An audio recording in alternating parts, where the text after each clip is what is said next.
Жыл сайын шаардык мэрия жаңы жылды уюштурууга 100 000 сом бөлүп келген болсо, бул жылы 168 000 коротконун билдирди. Анын 123 000-и балатыны жасалгалоо үчүн тендерден уткан компанияга берилген.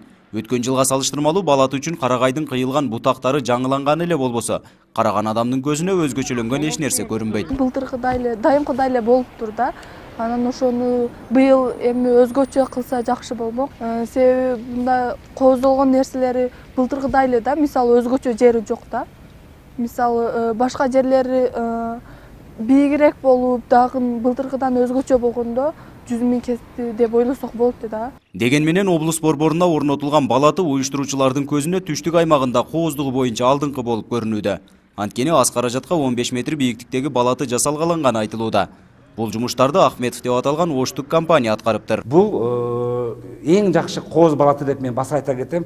Себеби түштүк Кыргызстандагы эң бою боюнча дагы болбосо кооздугу боюнча эң кооз балаты болду. Аз акча жумшалды, бирок 600 гирлянда күйүп турат бүгүнкү күндө. Ар бир гирлянда деген бул тыйын деген сөз. Эми аны бизге тиги жасап берген компания ушул сунуштарды ушул вариантты алдык.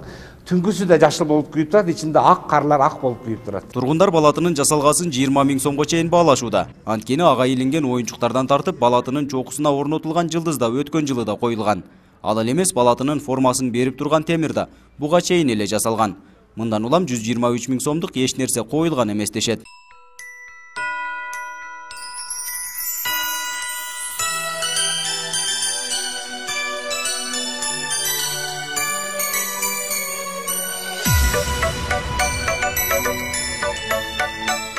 Жасалгансы эч канча арчада бир 4 оюнчук коюптур. Ар биттеси 100 сомдон болгондо эми ончо пулга жетпейт да. Бул жүдө болсо бир 10 000 20 000 меме да. Кетип турган нерсе. Эми бул жөн эле ушул коррупция да. Мындан көрө мына колу жокторго, бейбечарага, мисалы майыптар бар, ошо майыптарга кылса жакшы болот да. Негизи астындагы негизи ал былтыр жасалган темир. Ошо кошумча 3 метр коюп, жылдызды дагы былтырга караганда 1,5 метр бийиктикке койдук. Себеби жакшы көрүнүш. Анан кийин бизге балатынын шактарыны, карагайдын шактарыны ошол компания алып келип камсыз кылып берди. Аны билбейм кайсы жерден камсыз кылып берди. Себеби бизде жашыл тирүү балатын менен быйыл өзгөчөлөндү. Өткөн жылы жасалган балаты үчүн 57 000 сом сарпталган. Анын бийиктиги 12 метрге барабар болгон. Бул жылы ага 2 эседен көп каражат коротулганына карабай, бийиктигине 3 метр кошулса да шаардыктардын купулуна толбоду.